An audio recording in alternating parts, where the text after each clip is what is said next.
এসব কথা বাদ দাও, তুমি বাড়িতে গরু গোসল করাও গে, ভাই দেন টাকা দেন। না শাকিল ভাই, গরু আমার একটা লাইন হয়ে গেছে, আমি আপনার এই গরু নিতে পারবো না। তুমি এমন গরু নিবানা করছো, ফাজলামি মারা কথাবার্তা করছো। তোমার জন্য আমি ওই পিটার বাড়ি আড্ডাটি জুতোর তলা ক্ষয় হয়ে গেছে। তুমি যদি এরকম করো, তোমার সাথে কিন্তু আমি আর ব্যবসা করবো না। তুমি কি আমার সাথে ব্যবসা করবে না? আমি তো তোমার সাথে ব্যবসা করবো না। না জানি কতবার এরকম করে আমার ঠকাইছাও। আগে একবার গরু কাটিয়ে বিক্রি করে খুরমুর চামড়া টামড়া সব পেয়েছে, তো আমার চালানের টাকা ওঠে। তোমার কাছ থেকে তো আমি কোনোদিন গরু কিনে লাভ করতে পারিছি কদিনই? তুমি একটা গরু কিন দিলে আমি তোমার 2000 টাকা বকশিশ দিছি। ঈদের সময় বড় গরু কিন দিলে 5000 টাকা পর্যন্ত দিছি।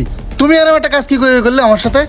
ওগের কাজ গেলে তা কি হলো? হ্যাঁ, তুমি তো আর একজন। তুমি কইলে 1,20,000 টাকা। তুমি তো চাষিরা বাঁচতে দিবা না। 1 কেজি ফিটের দাম 80 টাকা, আর একটা গরু পিছনে একদিনে 300 টাকার বেশি খরচ হয়। এই জন্যই তো মানুষের উপকার করতে নেই। তোমার ওই জায়গায় যদি ধরাই না দিতাম, তোমার গরুটা বুঝ হয়ে যায়। শোনো, বুঝলেও তোমার থেকে 20,000 টাকা বেশি কইছে, আর আমি এখন 1,70,000 টাকা নিচে বেচবো না গরু। তুমি নিলি না নিলি চলে যাও, বেচবো না গরু তোমার কাছে। যাও যাও, তোমার বেচা লাগবে না। দেখবে না তুমি কার কাছে বেচো।